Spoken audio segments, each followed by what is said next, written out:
সরকার বোঝে কাকে দিয়ে খেলা হবে, বোঝে না বোঝে না। এই জন্যে মমতাজ আপাও কাইনতেছে, কাইন্দে লাভ নাই, ফাইটটা যায় করি বেড়াইলে, তাই এটা তো হতেই হবে, ঠিক না রে? ঠিক। কাইন্দে কোনো লাভ আছে না? লাভ নেই। ওদিক মাহিয়া মাহি দেশ মারা খাইস, এদিক আবার টাকলা মোড়াদের দেশ মারা খাইস, ঠিক না বেটি? যে কটা বিতর্কিত সে কটা সব উইকেট পড়ে গেছে, পড়ে গেল না? সরকার বোঝে, বোঝেননি? মানে আমি চোখি দেখিনি, আরো হলো অন্ধ।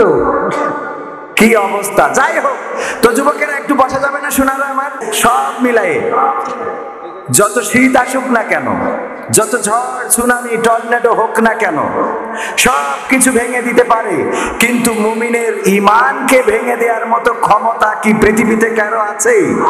কোনো কিছুর আছে? ফিলিস্তিনে জ্বলছে, ফিলিস্তিন বোম পড়ছে, ইসরায়েলেরা পাখির মতো গুলি করে মুসলমানদেরকে হত্যা করছে, সেই ফিলিস্তিনের মানুষরা ইসরায়েলের কাছে মাথা নত করেছে? সন্তান চোখের সামনে শহীদ হয়ে যাচ্ছে, সন্তানরা যেন শহীদ হলে চেনা যায় এই জন্য হাতের মধ্যে মার্ক করে দিচ্ছে, বিভিন্ন চুড়ি অথবা বিভিন্ন সামগ্রী পরিয়ে রাখছে, যাতে চেহারাটা বিকৃত হলেও বোঝা যায় যে এটা আমার সন্তান। মায়েরা কত শক্ত চিন্তা করে দেখেন, বাতিলের কাছে মাথা নত করে না। গতকালকেও হামলা চালিয়ে ১৫০ বেশি মানুষ মেরেছে তারা, ১৬০। আমাদের মেম্বার সাহেব বলতেছেন, উনি আমার অনেক আগের বন্ধু, মালয়েশিয়াতে এক সময় ছিলাম, এইবার কয়েকদিন আগে বেড়াতে যে উনি যেখানে জব করতেন, আমি ওই জায়গাটা দেখলাম, আর মনে হলো যে অনেক আগে মাই বাইয়া লামা দুডু সানা, হ্যাঁ তেমো সানা ইন্দু বাইয়া। তো ওখানে ওইটা দেখার পরে আসলে স্মৃতিতে মনে পড়ে গেল যে আমার ভাই ওখানে থাকতেন, জব করতেন। তো উনি এখন ইউনিয়ন পরিষদের একজন ওয়ার্ডের মেম্বার হয়েছেন, আলহামদুলিল্লাহ। আলহামদুলিল্লাহ বলবেন না কেন? আপনারা মনে করছেন সবাই কি ভোট না নিয়ে হয়েছে? এইটা তো ঠিক না। আরে বাবা, এইটা সব জায়গায় সবকিছু মনে করতে হয়। তো এই জন্য উনি আলহামদুলিল্লাহ নির্বাচিত, আর মানুষ ভালো, ভালো মানুষ নির্বাচিত হইলে কোনো সমস্যা আছে? মানে নির্বাচনে যেহেতু যারা যায়নি, ওরা তো যায়নি, তো ওকে নিয়ে মাথা ঘামাই লাভ কি? যারা গেছে তাদের মধ্যে ভালো লোকটাই আসুক, এটা তো চাইবো নাকি? এটা চাইলে তো আর দোষ নেই। হ্যাঁ, আমার পরিচালক বলছেন ঠিক আছে, তাহলে ঠিক আছে। আল্লাহ রাসূল সাল্লাল্লাহু আলাইহি সাল্লাম যখন কোন মাজলিসে আলোচনা করতেন, তখন যুবকেরা আসলে রাসূল গায়ের চাদরটা ছেড়ে দিতেন যদি বসার কোনো জায়গা না থাকতো, কিংবা যদি বসার জন্য কোনো বিছানা না থাকতো। তো যদি প্রয়োজন হয় আমার চাদরটা ছেড়ে দিতে আপত্তি নাই, কারণ রাসূল সাল্লাল্লাহু আলাইহি সাল্লামের সুন্নাত এটা। তো আমার যুবকেরা বসবে, এটা আমি বিশ্বাস করি, এবং আমার যুবকেরা আমাকে ভালোবাসে আমি জানি, আর যুবকদের দিয়ে এই সমাজের পরিবর্তন আসা সম্ভব, বলেন ঠিক কিনা? যারা বৃদ্ধ হয়ে গেছে তারা চাইলেও এখন আগের মতো এনার্জি পায় না, রাজপথে যে লড়াই করবে, যে বাতিল ধরো, বাতিল মারো, বাতিল ধরিতে নাস্তা করো, এটা কইতে পারবে না। হয়তো এটা বলতে পারবে যে হুজুর ধরো, হুজুর মারো, হুজুর ধরে নাস্তা করো, কারণ এটা করলে ওর বাধা দেওয়ার কেউ নেই। ওর বাধা দেওয়ার কেউ আছে? হুজুর মারতে চালি কোনো সমস্যা নেই, কিন্তু অন্য জায়গায় করলি কাঠি থাকবেন না। করলাম সত্য না মিথ্যা? কথা বলবো একদম অল্প সময়, 1 ঘন্টা থাকবেন ইনশাআল্লাহ। কষ্ট হবে বাজান, কষ্ট হবে একটু, ঠান্ডার সময় কষ্ট না হওয়া কিছু না। তবে আমরা এই যে ঠান্ডায় এখানে আসতে পেরেছি, বসতে পেরেছি, আল্লাহর শুকরিয়া। অসংখ্য কবরবাসী কবরে যাদের আর ক্ষমতা নেই এখানে এসে বসা, ঠিক না? অনেক বৃদ্ধ মানুষ আছে বাড়িতে যাদের ক্ষমতা নেই এখানে এসে বসা, অনেক অসুস্থ মানুষ আছে হাসপাতালে যারা চাইলেও এখানে এসে বসতে পারবে না, অনেকেই আছে প্যারালাইজড হয়ে একটা অঙ্গ বা একটা সাইড বিকলাঙ্গ হয়ে গেছে, চাইলেও আর মাহফিলে এসে বসতে পারবে না। আল্লাহ আমাদেরকে সুস্থ রেখেছেন, এখানে এনেছেন, সুতরাং এই জায়গাটা আমরা এই মাহফিলটা শেষ করে যাব ইনশাআল্লাহ। রাজি আছেন সবাই? রাজি আছেন? ইন্নাল হামদালিল্লাহি নাহমাদুহু ওয়া নাস্তাঈনুহু ওয়া নাস্তাগফিরুহু ওয়া নু'মিনু বিহি ওয়া নাতাওয়াক্কালু আলাইহি ওয়া নাউযু বিল্লাহি মিন শুরুরি আনফুসিনা ওয়া মিন সাইয়্যাতি আমালিনা মান ইয়াহদিহিল্লাহু ফালা মুদিল্লা লাহু ওয়া মান ইউদ্লিলহু ফালা হাদিয়া লাহু ওয়া নাশহাদু আল্লা ইলাহা ইল্লাল্লাহু ونشهد أن سيدنا محمدا عبده ورسوله الذي أرسله بالحق بشيرا ونذيرا وداعيا إلى الله بإذنه وسراجا منيرا فقد قال الله تعالى في كلامه المجيد والفرقانه الحميد সবাই পড়েন আউযু বিল্লাহি মিনাশ শাইতানির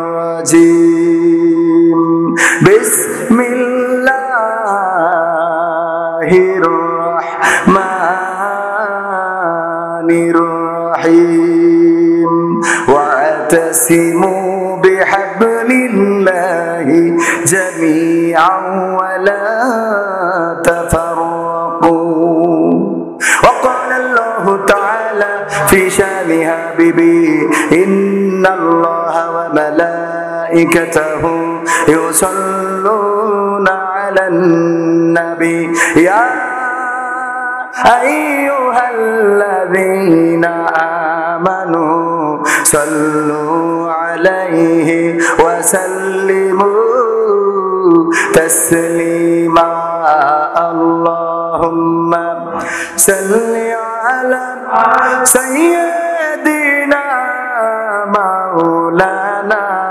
محمد وعلى آل سيدنا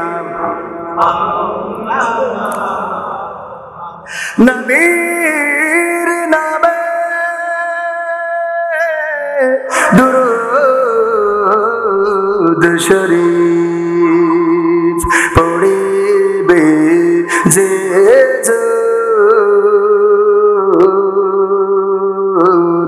তার জন্য যে হারাম হবে জাহান্নামের আগুন আল্লাহুম্মা সাল্লি আলা সাইয়্যিদিনা মাওলানা মুহাম্মদ আমি স্বপ্ন দেখি ৫৬,০০০ বর্গ মাইল ঘিরে আমি স্বপ্ন দেখি ৭১-এর মিছিল এসেছে ফিরে আমি স্বপ্ন দেখি বাংলাদেশ পেয়েছে স্বাধীনতা আমি স্বপ্ন দেখি নিভৃতে আজ কাঁদে না মানবতা আমি স্বপ্ন দেখি মানুষে মানুষে ভুলেছে ভেদাভেদ আমি স্বপ্ন দেখি সবার গায়ে পাঞ্জাবি সফেদ আমি স্বপ্ন দেখি আজান হলে মসজিদে যাই ছুটে আমি স্বপ্ন দেখি খোদার রহমানিছে সবাই লুটে আমি স্বপ্ন দেখি সকাল হলে কোরআন বুকে নিয়ে আমি স্বপ্ন দেখি মক্তব ভরে কোমল শিশুরা দিয়ে আমি স্বপ্ন দেখি ঘরে ঘরে সবাই আল কোরআন পড়ে আমি স্বপ্ন দেখি কোরআন দিয়ে সবাই জীবন গড়ে এই স্বপ্ন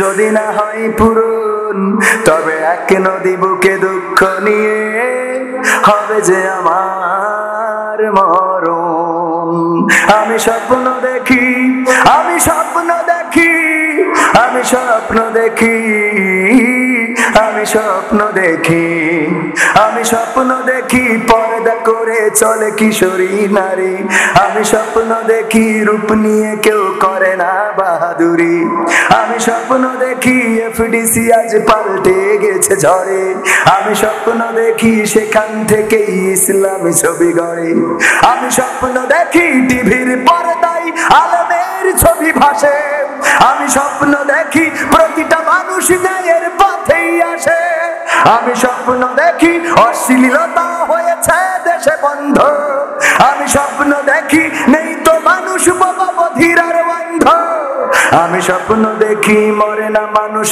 কোথাও অপঘাতে আমি স্বপ্ন দেখি ক্ষুধিত শিশু কাঁদে না ফুটপথে এই স্বপ্ন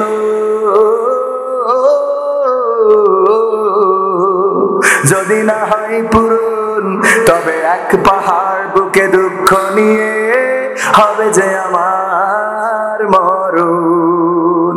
আমি স্বপ্ন দেখি, আমি স্বপ্ন দেখি, আমি স্বপ্ন দেখি, আমি স্বপ্ন দেখি, আমি স্বপ্ন দেখি রাষ্ট্রপতির মুখেরা চুলের দাড়ি। আমি স্বপ্ন দেখি ক্ষমতা নিয়ে করে না কাড়াকাড়ি। আমি স্বপ্ন দেখি নেতা নেত্রীরা ভুলে গেছে সব দ্বন্দ্ব। আমি স্বপ্ন দেখি মিল হয়েছে যেন কবিতার ছন্দ। আমি স্বপ্ন দেখি সুপ্রিম কোর্টের বিচারের মানদণ্ড। আমি স্বপ্ন দেখি কোরআন হাদিস দিয়েই করে খণ্ডন। আমি স্বপ্ন দেখি সংসদে সবাই কোরআনের কথা বলে। আমি স্বপ্ন দেখি দেশটায় আমার কোরআন দিয়েই চলে। কথা কয় না? আমি স্বপ্ন দেখি কারাগার থেকে এসেছে ভাইয়েরা নিড়ে। আমি স্বপ্ন দেখি মামুনুল হক আবার আমাদের মাঝে এসেছে ফিরে। এই স্বপ্ন যদি না হয় পূরণ, তবে এক সাগর বুকে দুঃখ নিয়ে হবে যে আমার মরণ। কথা ঠিক আছে? স্বপ্ন দেখেন এই স্বপ্নগুলো। এই স্বপ্ন যদি দেখেন, এই স্বপ্ন দেখলে কি স্বপ্ন দেখেই রেখে দিতে হবে না পূরণ করতে হবে? যখন যারা বিয়ে করে ফেলেছেন, বিয়ে যতদিন করিলেন না ততদিন বাসর রাত, আরে বাবা ফুলের রাত, এই স্বপ্ন ছিল না? ছিল না? যে বিয়ে কেমন, এইটা বউ আসলে কি হবে, এই নিয়ে স্বপ্ন দেখতেন। যখন বিয়ে করা হয়ে গেছে, মানে এই স্বপ্ন দেখেই তো একবার বিয়ে করেছেন, ঠিক কিনা? যে আব্বা বিয়ে দিয়াই লাগবে, যাই করে তাই করে বিয়ে দেয়া লাগবে। আপনার বিয়ের ব্যবস্থা করে দিয়েছে। যারা এখন বিয়ে করে নাই তারা বিয়ের স্বপ্ন দেখে। যারা এই যে নেতা, আমার মেম্বার হওয়ার আগে স্বপ্ন দেখতো যে ভোটে পাশ করবে, মেম্বার হবে, একদিন কাউন্সিলে চেয়ারে বসবে, তারপরে সেখানে ডিম নিয়ে নাকি একজন স্বপ্ন দেখছিল যে বিশাল বিল্ডিং বানাবে, মাথার উপরে ছিল কি ডিম। এই ডিম কি করবে? ডিম থেকে বাচ্চা ফুটাবে, মুরগি উঠবে, সেই মুরগি বেচবে, ছাগল কিনবে, ছাগল বেচে গরু কিনবে, গরু বেচে উট কিনবে, উট বেচে হাতি কিনবে, তাই বেচে ঘর বানাবে, ব্যবসা করবে, এই করবে তাই করবে। অনেক কর্মচারী থাকবে, ওরা এসে বলবে স্যার কেমন আছেন, আমি বলবো এখন সর, এই বলিছে মাথাতে ডিম পড়ে গেছে, ভেঙে গেছে, শেষ। তো এখন এই যে অবস্থা, যাই হোক আমি তো খেয়াল করি নাই, আমার নাম সবাই নিচে আর আমার উঠাইলো সবাই লাস্টে, এটা তো খেয়াল করি না। আমি মনে করছি মনে হয় আমার নাম মনে হয় উপরে রয়েছে, তো এটা অন্যায় হয়েছে। প্রধান বক্তা যিনি, প্রধান মুফাসসির যিনি, আন্তর্জাতিক খ্যাতি সম্পন্ন মুফাসসির, ওনাকে আমার আগে দিয়া এটা মাহফিলের ইজ্জতকে ক্ষুণ্ণ করা আমি মনে করি। আপনাদের কি মনে হয়? এটা অবশ্যই ইজ্জতকে ক্ষুণ্ণ করা, এটা করবেন না। আমি তো পোস্টার দেখি নাই, লিফলেট দেখি নাই, দেখলে আমি কখনোই এটা করতে দিতাম না। তো আমি ক্ষমা চেয়ে নিচ্ছি যে আমাকে এই দেওয়ার জন্য। যাই হোক, আজকের এই তাফসীরুল কোরআন মাহফিলের সভাপতিত্ব করছেন জনাব হযরত মাওলানা হাফেজ আব্দুল আজিজ সাহেব, মুহতারাম সুবর্ণখালী হাফেজিয়া মাদ্রাসা। এছাড়া আমার আগে আলোচনা করেছেন হযরত মাওলানা রবিউল ইসলাম বিন ওয়াহেদ, ইমাম শাহ, মুফতি আব্দুল্লাহ আল মামুন নিজামী গোপালগঞ্জ, এবং হযরত মাওলানা আবুল হায়াত সাহেব সাতক্ষীরা।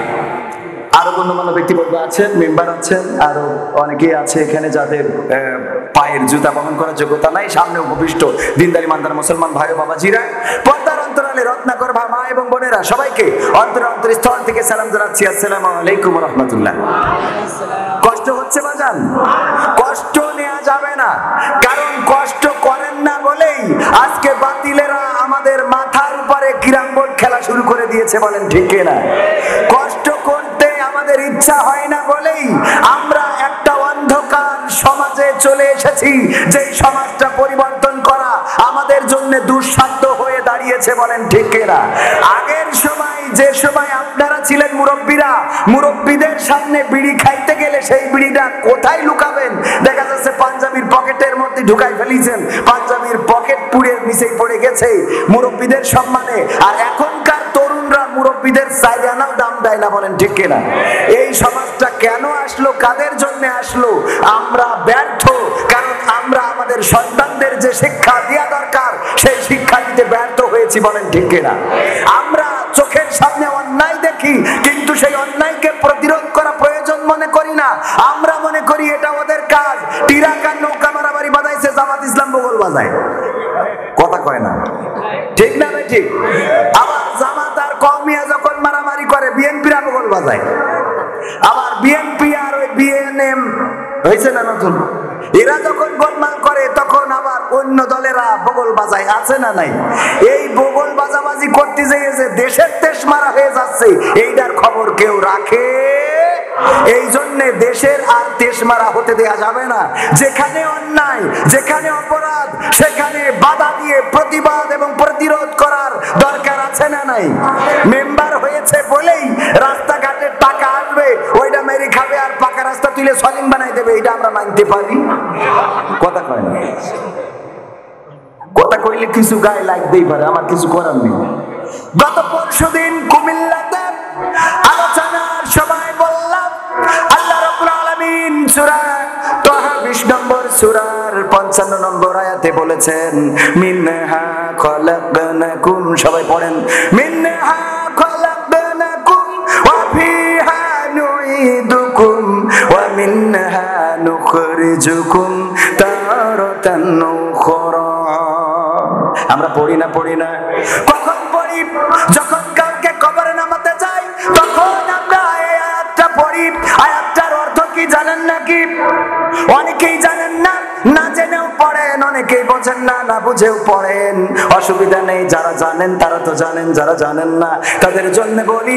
আয়াতটার অর্থ হলো আমরা ওই মানুষটাকে বলি, ও মানুষ, তোমাকে এই মাটি থেকে সৃষ্টি করা হয়েছিল, আবার তোমাকে এই মাটির মধ্যে ঢুকিয়ে দেওয়া হচ্ছে, আবার একদিন তোমাকে এই মাটি থেকে জীবন্ত করে উঠানো হবে। এই কথা বলে তাকে কবরে রেখে দিই। ওগো আমার ভাইরা, উনার এই কথা বলার মধ্যে উনার কোনো ফায়দা আছে নাকি? কথা কয় না, উনার কি কোনো ফায়দা আছে? ধরেন আপনি একজন আগুনে পুড়ে যাচ্ছে, পুড়েছে, আপনি তারে বলতেছেন যে আগুনে ঝাঁপ দিলি বলে পুড়বা, ও তো ঝাঁপ দিয়ে পড়ছে অলরেডি, ওর বলি লাভ কি? যে মাটির মধ্যে চলে গেল সে তো চলেই গেছে, ওর যতই আপনি বলেন, যতই বুঝান, ও তো কবরে চলেই গেল, ওর তো খেলা ফাইনাল। বরং দুনিয়ার পরে যারা আছে এদের সচেতন হওয়ার দরকার, বলেন ঠিক কিনা? আমার কথা কি বুঝতে পারিছেন? ওই বেনাপোল এক্সপ্রেস, ওখানে আগুন ধরাইলো ঢাকাতে, মানুষ পুড়ে মারা গেল। আমাদের একজন ভাই, আমাদেরই দেশের নাগরিক, আমাদের কারো আত্মীয়, কারো বাবা, কারো সন্তান, কারো ভাই, কারো আপনজন যখন আগুনের লেলিহান শিখায় পুড়তে থাকলো, জানলা দিয়ে বের করার জন্য গেল। আপনারা অনেকেই দেখেছেন, কলিজাটা ফেটে যায়। আহারে, কেমন দেশে বসবাস করছি যেখানে মানুষের জানের নিরাপত্তা নাই। রাজনীতিকে উত্তপ্ত করার জন্য, রাজনৈতিক পরিস্থিতিকে গরম করার জন্য ট্রেনের মধ্যে কোন না কোন দল আগুন দিয়ে দিল, আর সেই আগুনে বনিয়াদম সন্তান দাও দাও করে লেলিহান শিখায় পুড়তে লাগলো। সন্তান পুড়ে মারা গেছে, স্ত্রী পুড়ে মারা গেছে। যখন তাকে টেনে বের করছে, বের হতে চাইলো না, বলল বের হব না। যেই আগুনে আমার স্ত্রী পুড়ে মারা গেছে, যেই আগুনে আমার সন্তান পুড়ে মারা গেছে, এই আগুন থেকে আমি বেঁচে কাদেরকে নিয়ে বাঁচবো, কাদের নিয়ে দুনিয়ায় থাকবো, এই জন্য সেও পুড়ে মারা গেছে। ও আমার ভাইয়েরা, এই ট্রেনে যখন এখন থেকে যদি কেউ চড়ে, তাইলে অনেকেই বলবে যে চড়ো, যা করো, একটু দরজার কাছাকাছি সিট নেওয়ার চেষ্টা করো, বলবে না? বলবে না? কথা কয় না? সাবধান করবে না? করবে না? সাবধান করে দিবেন, কারণ যে পুড়ে মারা গেছে তো গেছেই। ও মারা যাওয়ার পরে যেই যদি বলেন যে ট্রেনে জানলার কাছে বসবা, ও কি পারবে? কথা কয় না, ও তো আর পারবে না, কারণ ওর তো খেলা শেষ, চলে গেল জীবনের তরে, রাজনীতির বলির শিকার হলো। ওটা নিয়ে আমার কোনো বক্তব্য নেই। আমার কথাটা বোঝানোর জন্য, যে ব্যক্তিটা মারা গেল, ওই ব্যক্তিকে যতই বলেন তোমাকে মাটি থেকে সৃষ্টি করা হয়েছে, আবার মাটির মধ্যে ঢুকানো হলো, আবার একদিন মাটি থেকে জীবন্ত করে উঠানো হবে, এই কথা, এই ওর শুনে কোনো লাভ নেই। আর সবচেয়ে বড় কথা হলো, এই আয়াতটা ওই মরা মানুষের জন্য নাজিল হয় না। আয়াতটা নাজিল হয়েছে কাদের জন্য? জেতা মানুষের জন্য। শুধু জেতা মানুষের জন্য নয়, আয়াতটা নাজিল হয়েছে সবচেয়ে ক্ষমতাধর, মিশরের ক্ষমতাধর ছিলেন। আমাদের দেশের ক্ষমতাধর তো শুধুমাত্র চেয়ারটা আঁকড়ে ধরেছে, আর আমেরিকার ক্ষমতাধর, সে আমেরিকার চেয়ারটা আঁকড়ে ধরেছেন, রাশিয়ার চেয়ারটা আঁকড়ে ধরেছে জেলেনস্কি, ইউক্রেনের চেয়ারটা আঁকড়ে ধরেছে অং সান সুচি, আঁকড়ে ধরেছিল মায়ানমারের চেয়ার, আর আব্দুল ফাত্তাহ আল সিসি সে আঁকড়ে ধরেছে মিশরের চেয়ার। এমনি ভাবে এক একটা রাষ্ট্রপ্রধান এক একটা চেয়ার আঁকড়ে ধরে, কিন্তু ফেরাউন শুধুমাত্র মিশরের চেয়ারটা আঁকড়ে ধরে নাই, বরং সে আল্লাহর চেয়ারটাও টানতে নামানোর চেষ্টা করেছে। বলেন ঠিক কি না? ঠিক না বে ঠিক? এই মানুষটাকে সোজা করার জন্য আল্লাহ রাব্বুল আলামিন মুসাকে বললেন, ইযহাব ইলা ফিরআউনা ইন্নাহু তাগা, যাও ফিরআউনের কাছে। সে তাগুতের পথ অনুসরণ করেছে এবং তাকে যে বুঝাও, তাকে ভালোর পথে আসতে বলো, তাকে আলোর পথে আসতে বলো। যদি সে তোমার কথা না শুনতে চায় তাহলে তুমি তারে বুঝাবা। সূরা তাহা কোরআনের 20 নম্বর সূরার এই আয়াতগুলো যদি পড়েন দেখবেন কত সুন্দর করে আল্লাহ রাব্বুল আলামিন মুসা আলাইহিস সালামকে শিখাই দিয়েছে কিভাবে মুসার ফিরাউনের সাথে কথা বলতে হবে। ফিরাউনকে যে বলবা, ওগো ফিরাউন, সুন্দর নরম করে বলবা, ওগো ফিরাউন, তোমাকে এই মাটি থেকে সৃষ্টি করা হয়েছে, আবার তোমাকে এই মাটির মধ্যে ঢুকিয়ে দেওয়া হচ্ছে, আবার একদিন তোমাকে এই মাটি থেকে জীবন্ত করে উঠানো হবে। সুতরাং তুমি আল্লাহর চেয়ারটা নিয়ে আর টানাটানি করো না, তুমি ফিরে আসো, আল্লাহর পথে ফিরে আসো, আমাকে নবী হিসেবে মেনে নাও, আল্লাহর বান্দা হিসেবে নিজের মাথাটা নত করে দাও। এই আয়াতটা নাজিল হয়েছে ফেরাউনকে বলার জন্য, আর আমরা এইটা বলি মরা মানুষের কাছে যে, ঠিক না ঠিক? অথচ এটা বলতে হবে মেম্বারের কাছে। মেম্বার সাহেব, আপনি তিরানের সাইজে আপনার গুদাম ঘরে ঢুকালেন, আপনার কি মনে হয় না মিনহা খলাকনাকুম ওয়া ফিহা নুঈদুকুম ওয়া মিনহা নুখরিজুকুম তারাতান উখরা? এই মাটি থেকে এসেছেন, আবার মাটিতে যাবেন, আবার জীবন্ত করে উঠাবে। মেম্বারের যে এই ওয়াজ শোনাইনো লাগবে, চেয়ারম্যানের যে এই ওয়াজ শোনাইনো লাগবে, এমপির যে এই ওয়াজ শোনাইনো লাগবে, প্রধানমন্ত্রীর এই ওয়াজ শোনাইনোর দরকার আছে না না? কিন্তু আমরা তা না শোনায়া আমার গ্রামের যে সুদখোর, সবচেয়ে বড় যে সুদখোর, তার কাছে যে এই ওয়াজটা শোনানো লাগবে। কেন সুদ খাও? এই কথাটা বলতে চাইলাম কুমিল্লা তিতাসে মাহফিল, কুমিল্লা এই যে কি থানা যেন, সেখানে মাহফিল করলাম। মাহফিল করার সময় যখন বললাম গ্রামের সবচেয়ে বড় যে সুদখোর, তার কাছে যে এই ওয়াজ শোনাইনো লাগবে, তাইলে বোঝা যাবে যে আপনি সঠিক দাওয়াতি কাজ করতেছেন। সভাপতি উঠে চলে গেছে রে। পরে আমি সভাপতিরে খুঁজি, কয় উনি অসুস্থ চলে গেছে। পরের দিন ফোন করি, কয় না, ওই আপনি যে কইছেন যে গ্রামের সবচেয়ে বড় সুদ করছে, তার এই ওয়াজ শুনাইতে হবে, তাই সে উঠে চলে গেছে। মনে হচ্ছে ওর কইছেন। জ্বালা আছে না নাই? হুজুর ওয়াজ করবেন, আজ একটু ইব্রাহিমের ঘটনাটা বলবেন। আমাদের নবী ইব্রাহিম আহারে কত কষ্ট করেছে ইসলামের জন্য গো, রে একটু শোনাবেন গো হুজুর, একটু শোনাবেন রে। এবার হুজুর যখন ওয়াজ করেছে ইব্রাহিম আলাইহিস সালামের আলোচনা করতে গেলি নমরুদের কথা আসবে না? আসবে না? কথা কয় না, একটু জোরে বলে। আসবে না? আসবে না? যখন নমরুদের কথা এসেছে, নামাজ শেষে সভাপতি ডাক দিয়ে বলছে, এই দিকে আসেন, এই দিকে আসেন। কি হয়েছে? আপনারা কইলাম ইব্রাহিম আলাইহিস সালামের জীবন নিয়ে আলোচনা করতে, আর আপনি নমরুদের কথা কেন টেনে আনলেন? বলছে ইব্রাহিম আলাইহিস সালামের জীবন নিয়ে কথা বলতে গেলে তো নমরুদের কথা এসে যাবে। আসবে না? আসবে না? আল্লাহ তো কোরআনে নমরুদ কত কষ্ট দিয়েছে, আল্লাহর রাসূল আল্লাহর নবী ইব্রাহিম আলাইহিস সালামকে আগুনে ফেলেছে। আল্লাহ বললেন, ইয়া নারু কুনি বারদাও ওয়া সালামান আলা ইব্রাহিম। আমার আল্লাহ বললেন, ও আগুন, তুমি আমার ইব্রাহিমের জন্য আরামদায়ক ঠান্ডা হয়ে যাও, শান্তিদায়ক হয়ে যাও। আগুন শান্তিদায়ক হয়েছে না হয় নাই?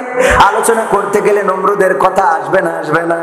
বলছে মুসা ইব্রাহিম আলাইহিস সালামের কথা বলতে গেলে তো নমরুদের কথা এসেই যায়। তখন বলতেছে, নমরুদের কথা বলেছেন তাতে অসুবিধা নাই, কিন্তু দেখছিলাম নমরুদের কথা বলার সময় আপনি আমার দিকে তাকাচ্ছিলেন। জ্বালা আছে না নাই? সময়টা তো বড্ড খারাপ, আপনি তো ভাই সব জানেন। বুঝে শুনে কথা বলে ওয়াজের রীতি টানেন। উস্কানি ফুসকানি মূলক বলবেন না কোনো কথা, এই মঞ্চে রাজনীতি ভাই করবেন না অযথা। আমরাও ভাই কোরআন জানি, মানি মোটামুটি, ঝামেলাতে থাকি মাঝে মাঝে নিয়ে ভোটা ভুটি। মক্তবেতে শিখেছিলাম আলিফ বা তা সা, কোরআন হাদিস মোটেও জানি না এমন কিন্তু না।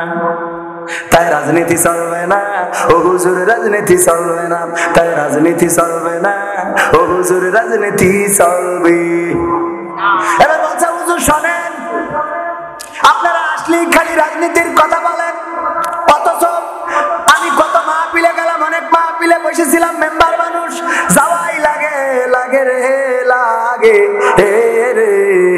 কত মাহফিলে গেলাম, কত হুজুর ওয়াজ করলো, আমি বললাম কি ওয়াজ করিল?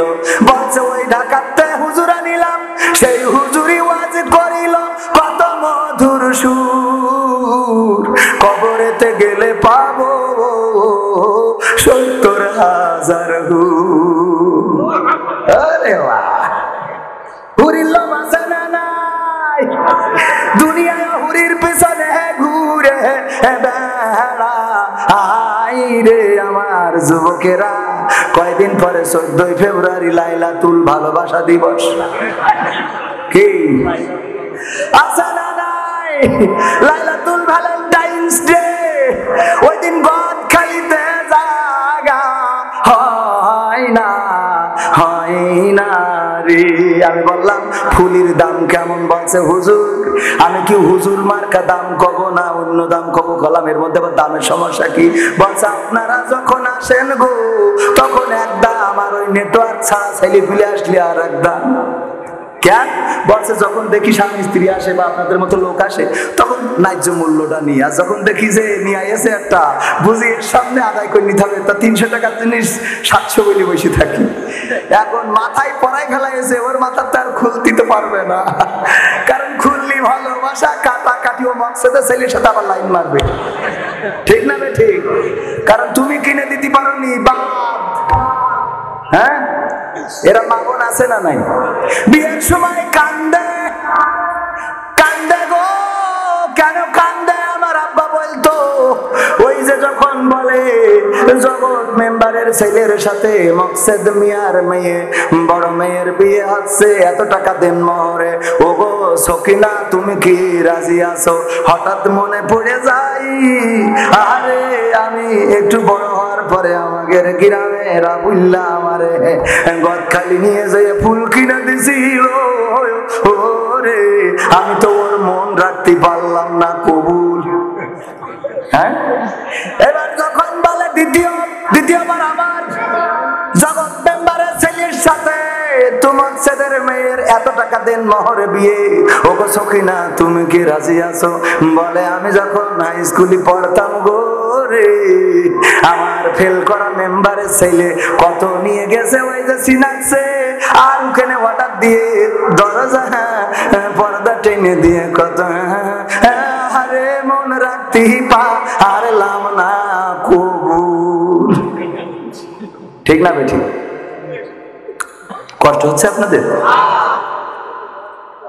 কয়েকজনের একটু কষ্ট হইতেই পারে, আমি তো এই জন্যই তো বললাম যে আমি দু একজনের একটু মনে হয় শীত লেগে যাচ্ছে। আচ্ছা চলে যাবেন কিরা 12টার আগে, সে শীত ওঠেন, ওই দু একজন চোখের সামনে উঠলে আমার ওইগুলো শয়তান মনে হয়। কারণ কি জানেন? আল্লাহ বলেছে ইয়া আইয়ুহাল্লাযীনা আমানু দুখুলু ফিস সিলমি কাফা ওয়া লা তাত্তাবিউ খুতুওয়াতিশ শাইতান ইন্নাহু লাকুম আদুউম মুবিন।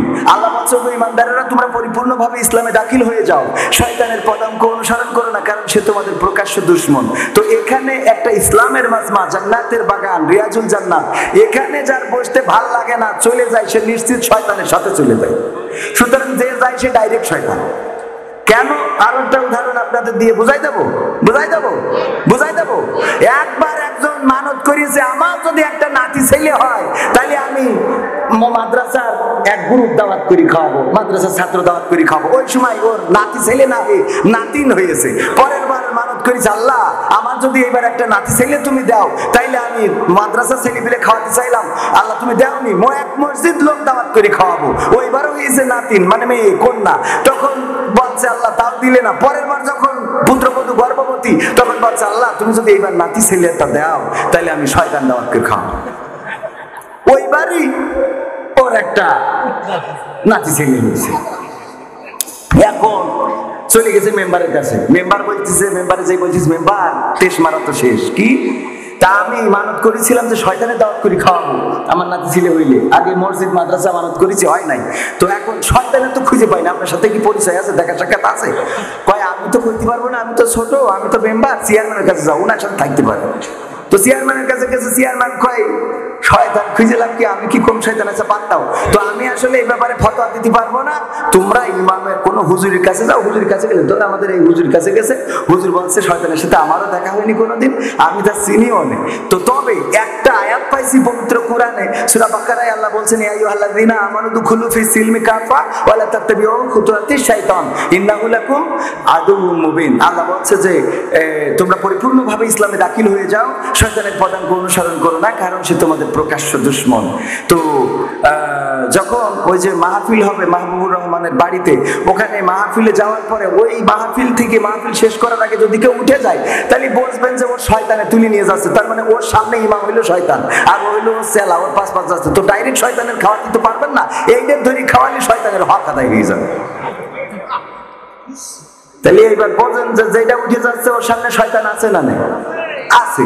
আর যদি মুতু ধরে যায় ভিন্ন কথা, যদি এরম ধরে যায় ভিন্ন কথা। যাই হোক, তাইলে ওই কথা কি বলছিলাম, এরপরে যখন তৃতীয়বার বলে, তখন 3 নম্বর বারে মনে হয় যে আমি কত অমুখীর সাথে তমুখীর সাথে এই মনে পড়ে, আর কান্দে, আর কয় তোরও মন রাখতে পারলাম না কবু। বলে না, বলে না? আপনাদের কি মনে হয় এখন যে মেয়েগুলো আমার ছেলেদের সাথে, যুবকদের সাথে, এমন কোন যুবক নাই যার সাথে একটা কোনো না কোনো মেয়ের লাইন নাই? সত্য না মিথ্যা? আর 2-1টা বিধবা আছে কাইন্দে কাইটি বেড়ায়, বিরহের পোস্ট করে যে হুজুর আমার কোনো লাইন হচ্ছে না, ওদের জন্য আমাকে আবার দোয়া করতে হয়। আর আমাকে দোয়ায় যে খুব ভালো কাজ হয় না, এটা হলো ওই যে আমি সাতক্ষীরায় আমার এক ভাই বিয়ের জন্য দোয়া চাইছে, দোয়া করে দিয়েছি, বিয়ে ভেঙে গেছে। এরপরে আবার 100 টাকা দিয়ে দোয়া ছিল, দোয়া করে দিলাম, বলে মানে যাক জোড়াতালিতে বিয়েটা হইলো, সে বউটা চলে গেছে।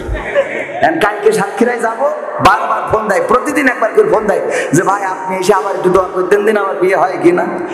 বাগেরহাটে গেলাম, বলছে যে হুজুর হাসপাতালের জন্য একটু দোয়া করে দেন, 1000 টাকা দেশ মাহফিলি। দোয়া করে দিয়েছি হাসপাতালের জন্য যে আল্লাহ এই এলাকায় যত মানুষ আছে সব রুগী বানাই দাও, তা না হলে হাসপাতালের ইনকাম হবে কি করে। ওমা পরের দিন দেখি আমার মেসেজ দিয়েছে, হুজুর দোয়া করলেন কি আর হইলো কি? করলাম কেন? বলছে যে আজকে পুলিশ এসে আমাকে 1 লাখ টাকা জরিমানা করে। ঠিক আছে, তো বেকায়দা না? তো এই জন্য যাই হোক, মাঝে মাঝে আবার 2-1টা দোয়া কবুলও হয়। পাবনায় গেলাম, বলতেছে হুজুর আপনি একটু বেশি করে খান। কলাম খেয়াল দেশে বেশি করে, বলছে একটু বেশি করে। বলছে যে আপনি গতবার এসে আমার দোয়া করে দিলেন, 15 বছর ধরে আমার সন্তান হয়নি, গতবার মাহফিলে আপনার কাছে দোয়া চাইলাম, এই বছর আমি আব্বা হয়ে গেছি, আমার যে কি ভালো লাগছে হুজুর। তাই বলছে ভাই আমার দোয়াই হয়নি, ও খই লাভ নেই, ওই সামনে আরো অনেক খুজুর ছিল, আমি তাকে নিয়ে আর দোয়া করেছি, কার দোয়া আল্লাহ কবুল করিয়েছে এটা কারণ এক হুজুরের কাছে যাই তো মানসি গ্রামে এক হুজুর হয়েছে মাদ্রাসায় পড়ানোর জন্য, তো হুজুরি যাই বলছে হুজুর বৃষ্টি মিষ্টি তো হচ্ছে না, আমি তো পাটের বীজ বুনেছি, চারা হচ্ছে না, তো আমার একটু দোয়া করে দেন যেন পাটের ক্ষেতটায় আল্লাহ একটু বৃষ্টি দেয়। তো হুজুর মনে করছে আমার দোয়া আছে, জোরটা তো জানি, বলছে ক্ষেত কোনটা, তো দেখাই দিয়েছে। পরে রাত্রি ছাত্রকে সব উঠে নিয়ে যায় এক পুকুরতে কলসি করি ওই বই ভিজে আইছে। তো ভিজে আসলি পরের দিন সকালে মানসি যেই দেখে যে পাট ক্ষেত উনার একজনের ভিজে আর সব শুকনো, কয় তোর এটা ভিজে আমাকে তো শুকনো কেন? কয় আমি ওই হুজুরির কাছে দোয়া চাইছিলাম। বলছে হুজুরির আমার বউ তো মুরগি জবাই করি গিলে পুন্টি তারপরে যা কিছু আছে এগুলো সব তো হুজুরির খাওয়ায়, তো এইগুলো হুজুর খাওয়ার পরে আমাকে জন্য দোয়া করিনি, খাই তোর জন্য দোয়া করেছে, ওরা সবাই চলে গেছে। হুজুর আমরা সবাই খাওয়াই, আপনার ফুসফুসে কিডনি মুরগি সব খুলে আপনারই খাওয়াই, আমরা খাইনি, আর এইগুলো খেয়ে তো আপনি একজনের জন্য দোয়া করেছেন, এ কি মানা যায়? আমাদের পাটের ভুঁই জন্য দোয়া করেননি কেন? আমাদের জন্য দোয়া করে যেন আল্লাহ একটু ভুঁইটা ভিজে দেয়। এই বইলে তো চলে এসে হুজুর দোয়া করবে কি? পরের দিন সবাই যেই দেখে মাঠ শুকনো, তো তাড়াতাড়ি করে হুজুরের কাছে গেছে যে হুজুর উনার জন্য দোয়া করলে বৃষ্টি হইলে আমাকে জন্য দোয়া করিস, তা বৃষ্টি হয়নি কেন? যে এই দেখে হুজুরও নেই, ছাত্ররাও নেই, মানে গণের সব বুঝাই নিয়ে চলে গেছে। এগে যদি এইভাবে দোয়া করতে থাকি তাহলে পড়ানো হবে না, খালি দোয়া করে থাকা লাগবে। বুঝেননি? হুজুর অমুক হুজুর আজ করে কত মধুর সুর, কবরেতে গেলে পাবো ৭০,০০০ হুর। অনেক দোয়া আছে পড়লে কোটিতে সওয়াব, সারা জীবন পাপ করিলেও পেয়ে যাব মাপ। বাপ দাদারে নাজাত দিতে করেছি ৪০, আমার বেলায় ৪টা গরু গোয়াল ঘরে পোষান। আমিও ভাই কিছুটা জানি, মানি না তা না, ছোটবেলায় শিখেছিলাম আলিফ বা তা সা। তাই রাজনীতি চলবে না ও হুজুর, রাজনীতি চলবে না, তাই রাজনীতি চলবে না ও ভাই, রাজনীতি চলবে। এবার বাচ্চা হুজুর শোনেন, আপনি মনে করছেন আমরা ইসলাম মানি না? না মানি, শুধু জানি তা না মানিও। বললাম কি মানেন? বলছে হুজুর মিলাদ করি, কিয়াম করি, যাই বাবার মাজারে, হয়তো একটু বিড়ি টানি এক ঝালা নিজামপুরীর বাজারে। আছে না নাই? মিলাদ করি, কিয়াম করি, যাই বাবার মাজারে, হয়তো একটু বিড়ি টানি সংসারও বাজারে। ফজর নামাজ হয় না পড়া, থাকি তখন নিদে, আল্লাহর কিরে হয় না কাজা, নামাজটা ২ ঈদে। নিয়মিত চেষ্টা করি পড়তে জুম্মা নামাজ, সেদিন শুধু হয় না পড়া, যেদিন থাকে কাজ। ৩টা জুম্মা করলে কাজা, মুসলিম থাকে না, এই হাদিসটা ভালো করে আমার আছে জানা। তাই রাজনীতি চলবে না ও হুজুর, রাজনীতি চলবে না, তাই রাজনীতি চলবে না ও ভাই, রাজনীতি চলবে। এবার বলছে হুজুর শোনেন, শুধু এই জায়গায় শেষ না, আরো কথা আছে। আমি বললাম কি কথা? বাচ্চা হুজুর আরো কি করি? সেই শেষেরটা কি করে জানো? দেখো আমি সে ভুলে গেছি। হুজুর কি যেন করে রে, মনে পড়ছে না রে। আচ্ছা দেখো দিন, এই ইউটিউবাররা আমার আবার তেজ মেরবে না, এই জায়গায় কেটে বসাই দিবে না। এই সেই গানটা কই বের করে দাও দিন সদর। হুজুর কত কথা বললাম আর এখন ভুলে গেলাম, কেমন লাগে কম। মনে হয় এখন এই মেমোরিতে আসবে না। সদর খুঁজে পাই যাও, আচ্ছা খুঁজে দাও, তারপরে শেষ কলিটা পরে শোনা, মানে ঠিক আছে না? শুনতে রাজি আছেন কিনা? হ্যাঁ সদর নেই, ও তাহলে ও এখন খুঁজে দিতে পারবে না। আমরা পরে খুঁজে যখন মনে পড়ে তখন এটা বলবানে। কেমন লাগে মেমোরিতে না থাকলি, সব দিন গাই অথচ আজকে মেমোরিতে নেই। এটা না বললে তো আপনাদেরও ভাল লাগবে না।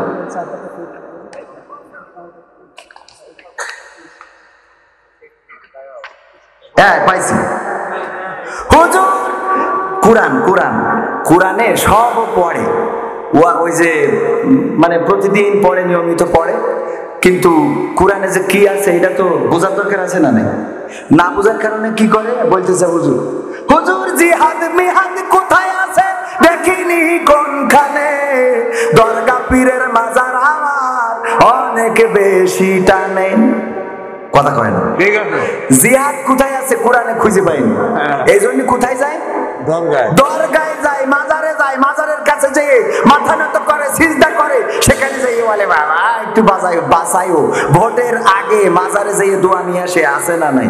ভোটের আগে মাথায় টুপি পরার মতো নেতা আছে না নাই? আর ভোট হয়ে গেলে টুপিওয়ালা যারা, তাদেরকে ধরে কারাগারে ভরার মতো নেতা আল্লাহর জমিনে আছে না নাই? আপনাদের এলাকায় নেই, কিন্তু অন্য এলাকায় আছে।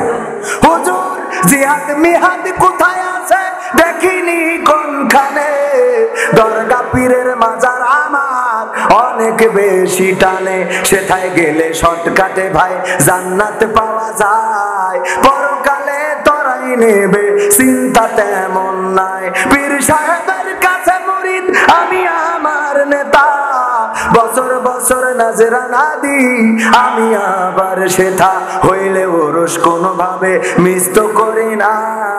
ওখান থেকে আল্লাহ রাসূল হয়েছে জানা, তাই রাজনীতি চলবে না ও হুজুর, রাজনীতি চলবে না, তাই রাজনীতি চলবে না ও হুজুর, রাজনীতি চলবে না। এরকম বলার মতো মানুষ আছে না নাই? জিহাদ কোরআনে কেন খুঁজে পাই নাই? কারণ কোরআন বোঝে, কথা কয় না, বোঝে না। উদাহরণ দেয় আমাদের আব্দুল্লাহ আল আমিন ভাই, এই উদাহরণটা না দিলে ওয়াজটা কমপ্লিট থাকে না।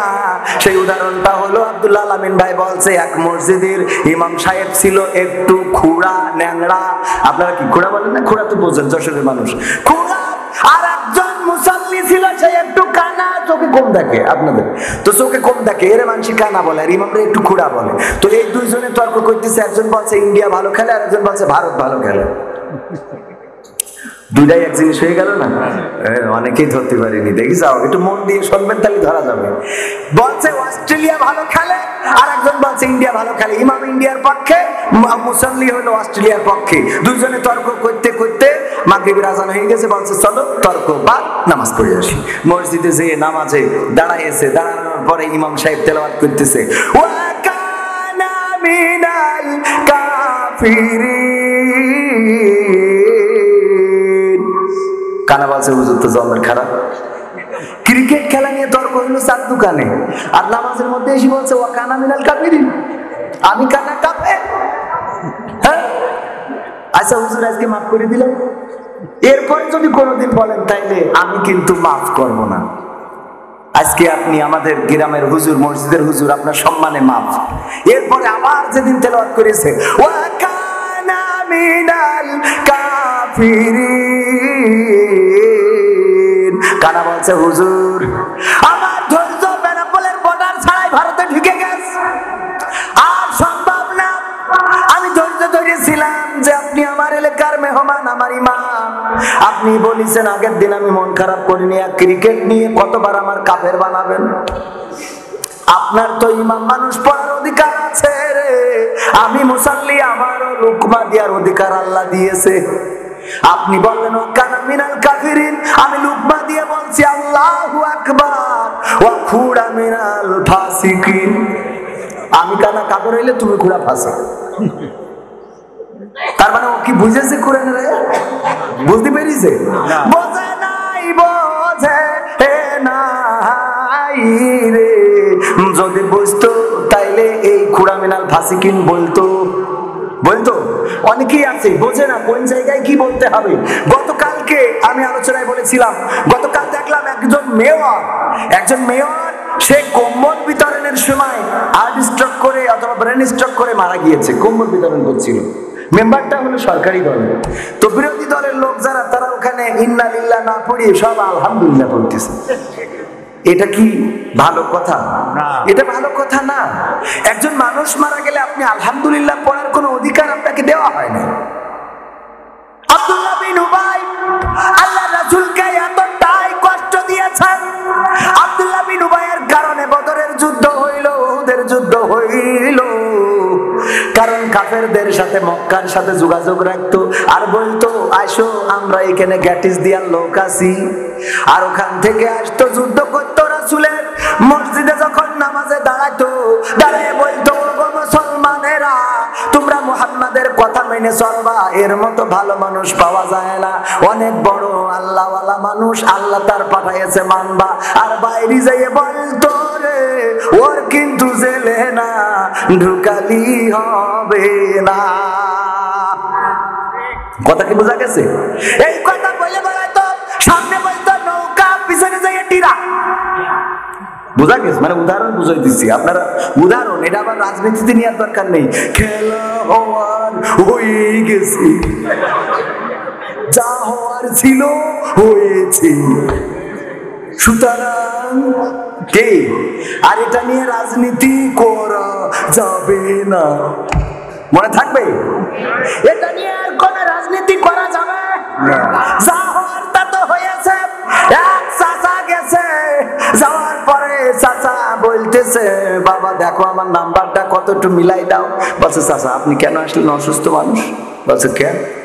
তো অসুস্থ আপনি আসবেন কেন?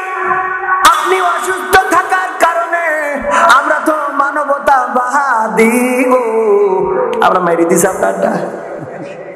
ডাক্তার তো কাজ করেছে, তো এখানে একটু কালি মাই দাও না, বাড়ি গেলে আবার বৌমাকে দিতে পারেনি, কালিটা লাগাই দাও। লাগাইতে গেছে, যাচ্ছে বলছে শোনেন চাচিরটা, চাচি দিয়ে গেছে, ওই চাচিরটাও দেওয়া হয়ে গেছে, আপনি টেনশন করেন না, চাচির আমার জন্য পাঠাইয়েন না। বলছে তোমার চাচিও দিয়েছে?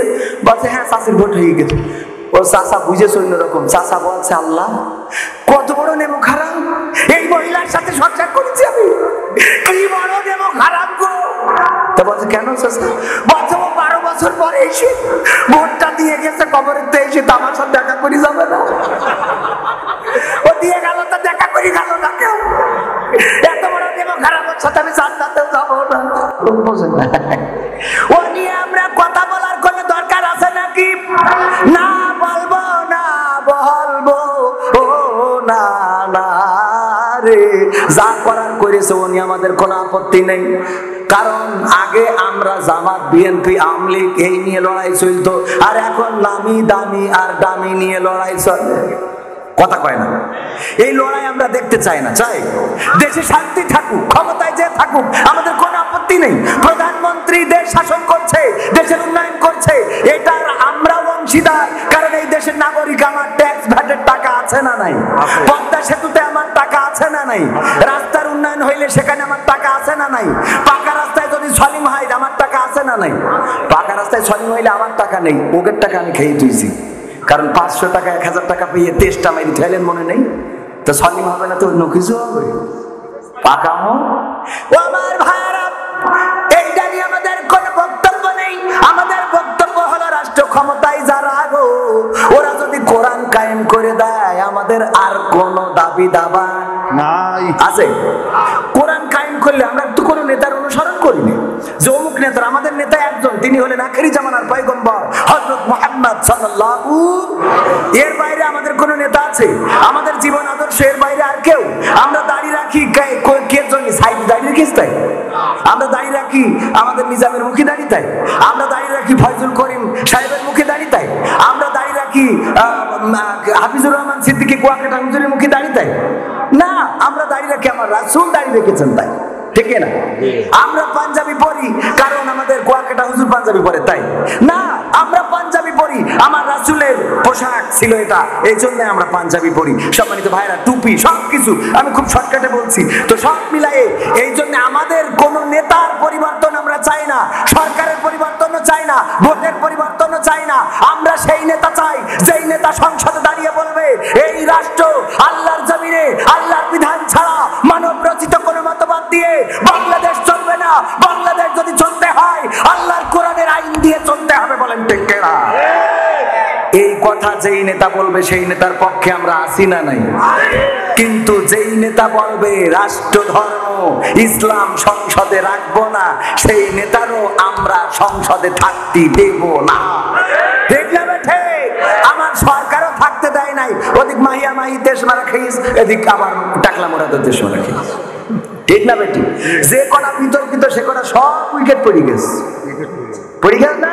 সরকার বোঝে কাকে দিয়ে খেলা হবে, বোঝে না? বোঝে না? এই জন্যে মমতাজ আপাও কাইনতেছে, কাইন্দে লাভ নাই, ফাইটটা যায় করি বেড়াইলে, তাই এটা তো হতেই হবে। ঠিক না? ঠিক।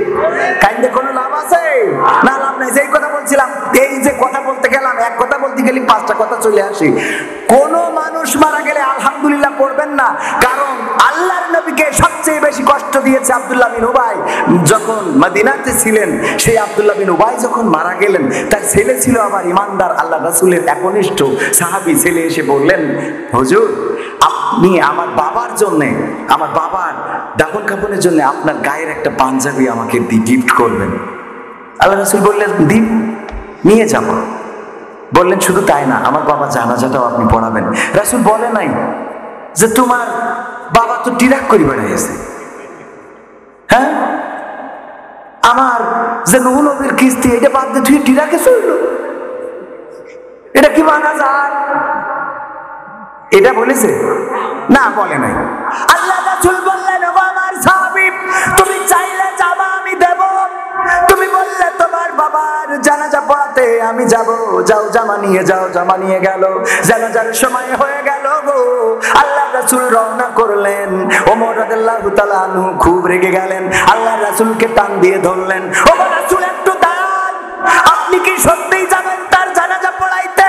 আল্লাহ রাসূল বলল, কেন যাব না, আমি তো দয়ার নবী, মায়ার নবী। আল্লাহ আমাকে পাঠিয়েছে, আমাকে নবী করে পাঠিয়েছে শুধুমাত্র তোমার জন্য, আবু বকরের জন্য, বেলালের জন্য নয়, আমাকে বিশ্বের জন্য রহমত করে পাঠিয়েছেন। আল্লাহর হুকুম যতক্ষণ না আসে রে, আল্লাহ যদি বাধা না দেয়, তাইলে আমি তার জানাজা পড়ানো থেকে বিরত থাকবো। আল্লাহর নবীকে ওমর রাদিয়াল্লাহু তাআলা আনহু বললেন, যদি আল্লাহ আপনাকে বাধা না দেয়, তাহলে আমি সন্দেহ করি আপনি আসলে আল্লাহর রাসূল কিনা। কারণ যেই আব্দুল্লাহ বিন উবাই আপনাকে এত কষ্ট দিল, সেই আব্দুল্লাহ বিন উবাইয়ের জন্য আপনি দোয়া করবেন, সেই আব্দুল্লাহ বিন উবাইয়ের জন্য আপনি ফরিয়াদ করবেন, মুনাজাত করবেন, এটা তো আমি অন্তত মানতে পারছি না। আল্লাহর নবী রওনা করলেন, যখন যাচ্ছেন আয়াত নাজিল হয়ে গেল, রাসূল ব্যাগ চলে আসলেন, জানাজাটা পড়ালেন না। আল্লাহর রাসূল সাহাবীদের বললেন, ও আমার সাহাবীরা, আল্লাহ বলেছেন যদি 70 বারেরও বেশি বার তার জন্য হাত তুলি, তাও কবুল করবে না। আল্লাহ যদি 70 বার লিমিট করে দিতেন, তাইলে আমি 71 বার তার জন্য দোয়া করতাম। আল্লাহু আকবার বলবেন না? 70 বার যদি লিমিট করে দিত, তাইলে আমি 71 বার দোয়া করতাম তার জন্য, যে আল্লাহ আমি 71 বার দোয়া করলাম, তুমি ক্ষমা করে দাও। এই ছিল আমার রাসূলের জীবন আদর্শ। আর আমরা আমাদের মতের বাইরে গেলেই, মারা গিয়েছে আলহামদুলিল্লাহ, অমুক মারা গেছে আলহামদুলিল্লাহ। আমার কাল দেখলাম একজন স্ট্যাটাস লিখেছে ওই মেয়রের ওখানে, আমার কাছে স্ক্রিনশট করা আছে, মেয়রের ওখানে লিখেছে, ইন্না মুজিবিল্লাহি ওয়া হাসিনিল্লাহি কাদের আজিউন। চিন্তা করতে পারেন, কোরআনের আয়াতকে বিকৃত করে ফেলেছে। নাউজুবিল্লাহ বলবেন না? নাউজুবিল্লাহ। কোরআনের আয়াত বিকৃত করার স্পর্ধা কাউকে দেয়া হয় নাই।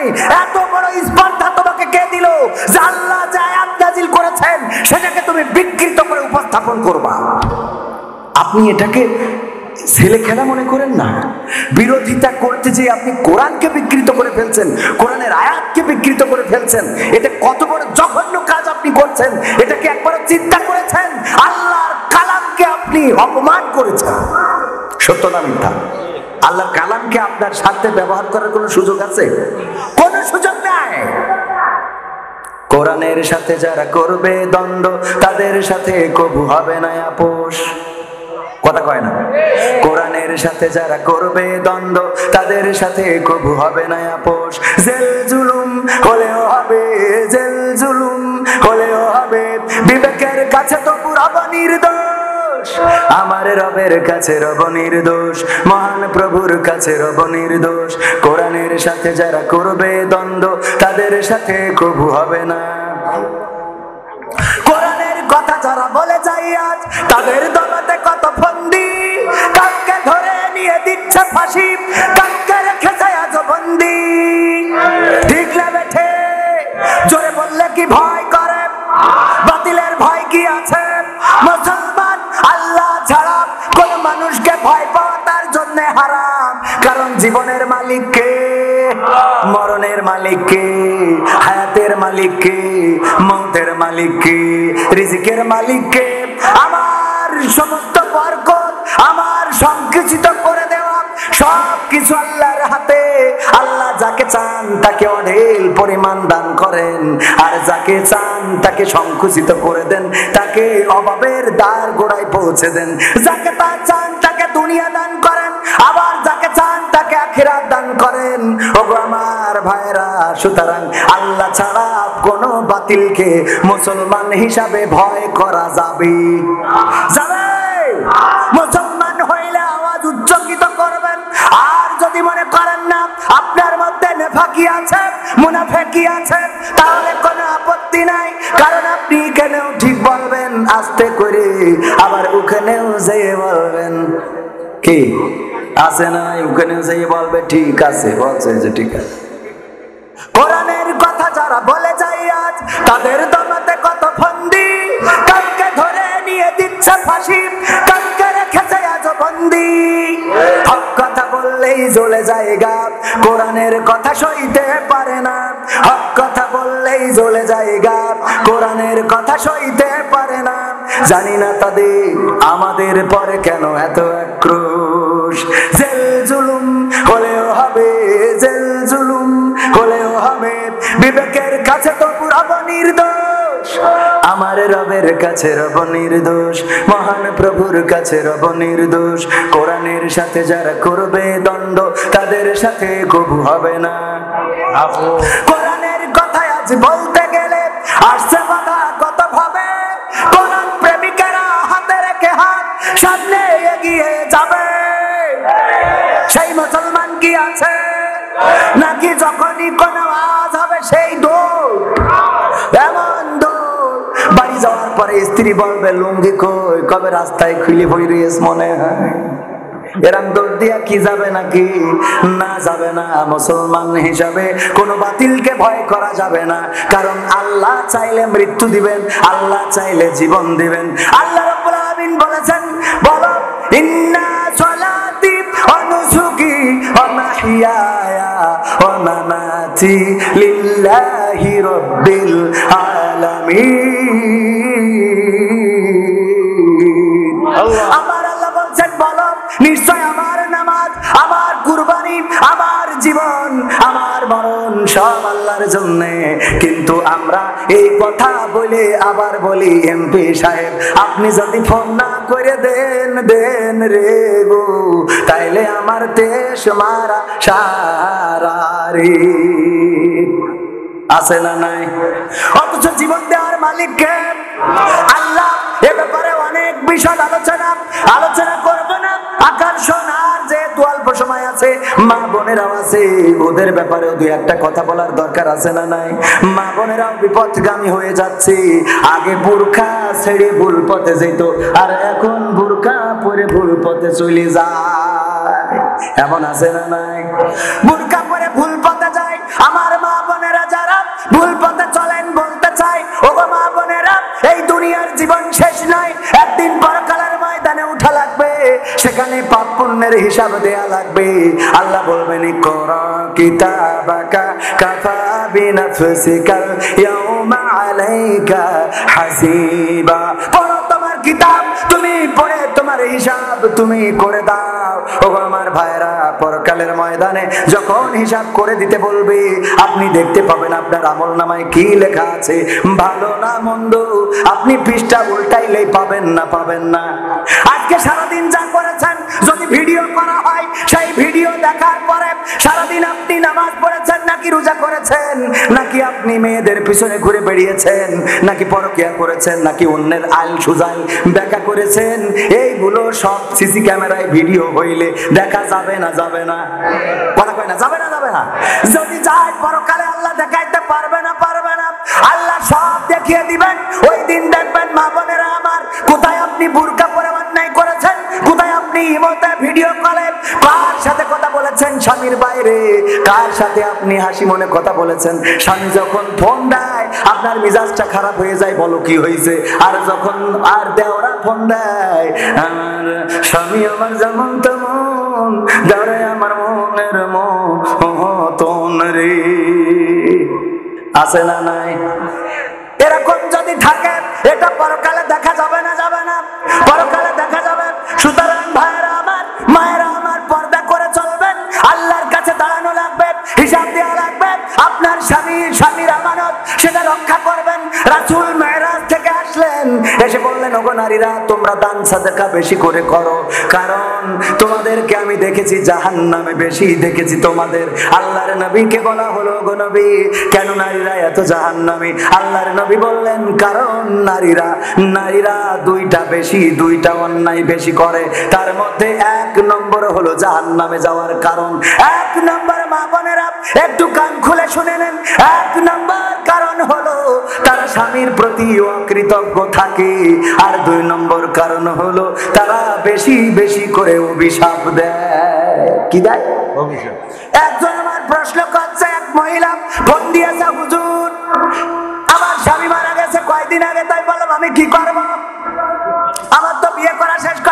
এমনি দিনই আমি আমার স্বামীর মাঝে মাঝে রাগ করে বলতাম, মরে না কেন, তুমি মরো না কেন, তোমার মালাকুল মউত দেখে না কেন, আজরাইল তোমার চেনে না কেন? আমি পারি না আর পারি না, আমার স্বামী কেন মরে না? আজরাইল কি চেনে না আমার স্বামী রে গো? আমি পারি না আর পারি না। বুঝা গেছে? এই কথা বলতাম। আসলে হুজুর উনি মারা যাওয়ার পরে আমার বড্ড কষ্ট হচ্ছে যে আমার অভিশাপে বললে নাকি সত্যি ওর আবুল হায়াত শেষ। বলেননি? আমি বললাম আমি কইতে পারবো না। দুলাভাই কি ভয় করে? মনোজাত করবো তো কোন কেন মনোজাত করছি? আমি তো খারাপ কিছু করছি? খারাপ কিছু করেছি? ভাই কাছে মনোজাত করে দেন, খারাপ লাগে না? আমার রাগ করে উঠালেন, আমি যা কইতা তো আপনারা জেনে শুনে নিয়ে আসেন।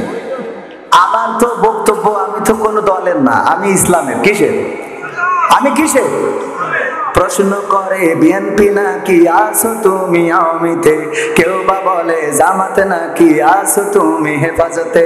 প্রশ্ন করে বিএনপি নাকি আছো তুমি আওয়ামীতে, কেউ বা বলে জামাতে নাকি আছো তুমি হেফাজতে। আমি বলি মুসলিম, আমি ইসলাম নিয়ে আছি, মানুষ সমাজে মানুষ হয়ে মানুষের মতো বাঁচি। ও ভাই ট্যাগ লাগাইও না, আমায় মার্কা দিও না। ও ভাই ট্যাগ লাগাইও না, আমায় মার্কা দিও না। মানুষের গলা মতবাদে আমি করি না মাখামাখি, রবের ভালোবাসা পেতে কাঁধে দুটি আঁকি। কোরআনের আইন মানুষের তরে জেনেছি আমি, তাই ইকামতে দিনের কথা সদাই বলে যাই। নিয়ম মানি আল্লাহ তাআলার পৌঁছাতে তার কাছাকাছি, মানুষ সমাজে মানুষ হয়ে মানুষের মতো বাঁচি। ও ভাই ট্যাগ লাগাইও না, আমায় মার্কা দিও না। আমি নৌকা চালাই না, আমি টিরাকো চালাই না। যেখানে জালিম জুলুম করে মাজলুম কাঁদে দুঃখে, সেখানে আমি কেমনে হাসি বলো মনের সুখে। কোরআনের খাদেম নির্যাতিত ভাঙে ধৈর্যের বাঁধ, তাই তো আমি সকাল বিকাল করে যাই প্রতিবাদ। সব মানুষের মুখের হাসি আমি সদাই যাচ্ছি, মানুষ সমাজে মানুষ হয়ে মানুষের মতো বাঁচি। ও ভাই ট্যাগ লাগাইও না, আমায় মার্কা দিও না। আমি দাড়ি পাল্লারও না, আমি হাত পাখাও না। কথা কি বোঝা গেছে? আমি কিসের? ইসলামের। ইসলাম যেমনে আমরাও সেমনে। আমার আওয়ামী লীগের ভাইয়েরা যদি বলে ও কবির ভাই আমরা বাংলাদেশে কোরআনের আইন চাই, তাইলে আমি আওয়ামী লীগের লোক। যদি বলে ওই জাসদের ভাইয়েরা বলে আমরা আর বামপন্থী দল করব না, ডানপন্থী হয়ে গেলাম, বাংলার জমিনে কোরআনের রাজ কায়েম করার আন্দোলন করব, তাইলে আমার জাসদ করতে কোনো আপত্তি আছে নাকি? না নাই। মেম্বার যদি বলে আমি মেম্বার হওয়ার পরে আমার ইউনিয়নে চুরি হতে দেব না, মাদক সেবন করতে দেব না, অন্যায় হতে দেব না, আমি মেম্বারের পক্ষে যাব। আর মেম্বার যদি বলে আমি পাস করার পরে চোরেরা তোরা যা মনে চাই চুরি করবি, কোনো আপত্তি নাই, দুর্নীতিবাজেরা তোকে স্বাধীন করে দেবো, ইয়াবাখোররা তোরা বটতলায় তোকে ঘর বানাই দেবো, ওর মধ্যে ঢুকে ঢুকে বিড়ির তামাক ফেলে দিয়ে মাল পুড়ে খাবি, কোনো অসুবিধে নেই। তাইলে ওই চেয়ারম্যানের সাথে আমি, ওই মেম্বারের সাথে আমি থাকতে পারবো না, পারবো নারী। কথা ঠিক আছে তো? আল্লাহুম্মা আমিন। রব্বানা যালামনা আনফুসানা ওয়া ইল্লাম তাগফির লানা ওয়া তারহামনা লানাকুনান্না মিনাল খাসিরিন। রব্বানা আতিনা ফিদ দুনিয়া হাসানাতাও ওয়া ফিল আখিরাতি হাসানা ওয়া কিনা আযাবান নার। ও আল্লাহ, গভীর রাত তোমার বান্দাদের নিয়ে বসেছি, পর্দার অন্তরালে মা বোনরাও রয়েছে গো আল্লাহ। এতক্ষণ পর্যন্ত যারা তোমার কোরআনের বাগানে ছিল, আল্লাহ তুমি দয়া করে সকলকে তোমার শাহী দরবারে কবুল করে নাও।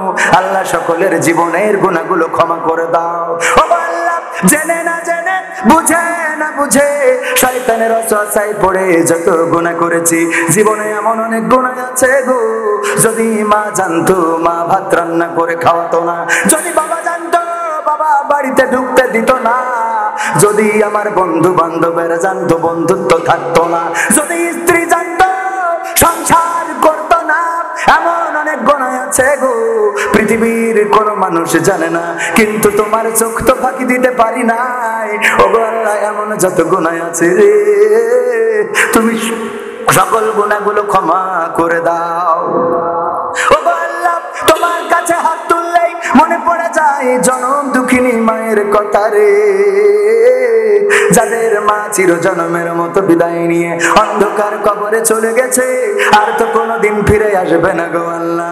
ওগো আল্লাহ, শীতের রাত মা যখন ঘুমাতাম মায়ের সাথে, যদি ল্যাপটা একটু আমার গা থেকে পড়ে যেত, আমাদের গা থেকে সরে যেত, কিংবা আমরা একটু ল্যাপের বাইরে সরে যেতাম, মা তাড়াতাড়ি করে ঢেকে দিত যে আমার ছেলেটা শীতের কাঁপুনি ধরে যাবে। ও আল্লাহ, সেই মা এই শীতের রাতে গহীন কবরে মাটির মধ্যে ঘুমিয়ে আছে, তার কম্বল লাগে না, তার শীতের জন্য কোনো বস্ত্র দেওয়া লাগে না গো আল্লাহ। কেমন আছে জানি না, জানি না, মা জননী যাদের নাই রে আল্লাহ, মায়ের কবরকে জান্নাতের বাগান বানায়া দাও। যাদের বাবা নাই, চিরজন্মের মতো বিদায় নিয়ে অন্ধকার কবরে চলে গেল, ও আল্লাহ, তোমার কাছে খাস করে ফরিয়াদ করি গো, তুমি বাবার কবরকে জান্নাতের বাগান বানায়া দাও।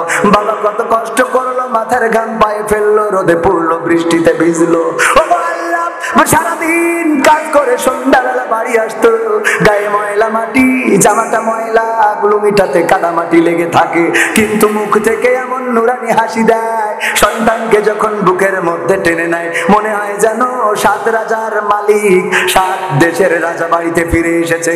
ও আল্লাহ, এই বাবা চিরজন্মের মতো বিদায় নিয়ে চলে গেল রে, আজ আর বাবা খোঁজ নেয় না। কত সন্তানের ফোনে বাবার কল আসে, কিন্তু যারা বাবা হারিয়েছি তাদের আর বাবার কলটাই আসে না। বাবা আর ফোন করে বলে না, খোকা কেমন আছো, কোথায় আছো, কখন বাড়ি ফিরবা গো। ও আল্লাহ, বাবা যাদের নাই, বাবার কবরকে জান্নাতের বাগান বানায়া দাও। ও গো আল্লাহ, এই মাহফিলের আয়োজন করেছে আমার মাহবুবুর রহমান দুলাভাই, উনি আয়োজন করেছে, ওনার মা নাই, বাবা নাই, চিরজন্মের মতো বিদায় নিয়ে চলে গেছে অন্ধকার কবরে। নেক সন্তান রেখে গেছে, প্রতিটা বছর দোয়ার মাহফিল উপলক্ষে কোরআনের কথা মানুষের শোনানোর ব্যবস্থা করে। আল্লাহ, তুমি দয়া করে এই মাহফিলের ওসিলায় পিতামাতার কবরকে রিয়াজুল জান্নাতে পরিণত করে দাও। ও আল্লাহ, তোমার কাছে খাস করে ফরিয়াদ করি, মাহফিলের পরিচালক, মাহফিলের সভাপতি, আমার আগে যারা আলোচনা করেছে, আমার পাশে বসে আছে আমার মেম্বার, জগৎ মেম্বার, অনেক ভালো মনের মানুষ, একই সাথে মালয়েশিয়াতে ছিলাম, একই সাথে কত ঘুরেছি বেরিয়েছি, আজকে সে একটা ওয়ার্ডের মেম্বার। আল্লাহ, তুমি মেম্বারকে কবুল করে নাও, নেক হায়াত দিয়ে দাও। আল্লাহ, দুর্নীতিগ্রস্ত যেন না হয়ে যায়, মানুষের অধিকার যেন মানুষকে বুঝে দিতে পারে, আল্লাহ সেই তৌফিক তুমি দান করে দাও। ওগো আল্লাহ, তুমি এই গ্রামের মানুষদেরকে কবুল করে নাও, গ্রামে যত কবরবাসী আছে কবরগুলোকে মাফ করে দাও, কবরগুলো জান্নাতের বাগান বানায়া দাও। আমার সাথে যারা হাত তুলেছে, যার মনে যে নেক চাওয়া আছে, চাওয়াগুলো পাওয়া করে দাও, ঋণগ্রস্তের ঋণ পরিশোধ করে দাও। ওগো আল্লাহ, অভাবগ্রস্তের অভাব দূর করে দাও, কন্যা দায়গ্রস্ত যে তার কন্যা বিবাহের ব্যবস্থা করে দাও। ওগো আল্লাহ, তুমি আমাদের ভ্রাতৃত্ব দান করে দাও। ওগো আল্লাহ, আওয়ামী লীগ, বিএনপি, জাসদ বাসদ, দামি দামি যাই আছে না কেন, আল্লাহ তুমি সকলকে এক মুসলমান, এক আত্মা হয়ে বেঁচে থাকার তৌফিক দান করে দাও। ওগো আল্লাহ, আমাদের দেশে কোনো ফেতনা দিও না, ফাসাদ দিও না, সুখী সমৃদ্ধশালী সোনার বাংলাদেশ তৈরি করে দাও। এই মাহফিলের সহযোগিতায় যারা ছিল, আল্লাহ তুমি সকলকে কবুল করে নাও। বাংলাদেশের প্রশাসন যারা এই মাহফিল করার সুযোগ করে দিয়েছে, আল্লাহ তুমি প্রশাসনকে কবুল করে নাও। এই ওয়ার্ডের মেম্বার, চেয়ারম্যান, আল্লাহ এই ওয়ার্ডে যারা নেতা কোথায় আছে সকলকে কবুল করে নাও। আওয়ামী লীগ, বিএনপি, ছাত্রলীগ, জাসদ বাসদ, যে যা আছে না কেন, আল্লাহ তুমি সকলকে দিনের জন্য কবুল করে নাও। জামাত, বিএনপি, হেফাজত, কওমি, আলিয়া, তাবলিগি, যে যাই আছে না কেন, কোরআনের কারণে ঐক্যবদ্ধ থাকার তৌফিক দান করে দাও। ও আল্লাহ, বাংলাদেশের জমিনে কোরআন কায়েম হয়েছে সেটা দেখার তৌফিক দান করে দাও। মালাকুল মাউত আসবে রে, জানটা নিয়ে উড়াল দেবে গো আল্লাহ, যেদিন মালাকুল মাউত মাথার কাছে পাঠাবা, তুমি দয়া করে ওই দিন আমাদের সকলের জবানে জারি করে দিও আখিরি কালেমা, লা ইলাহা ইল্লাল্লাহু মুহাম্মাদুর রাসূলুল্লাহ।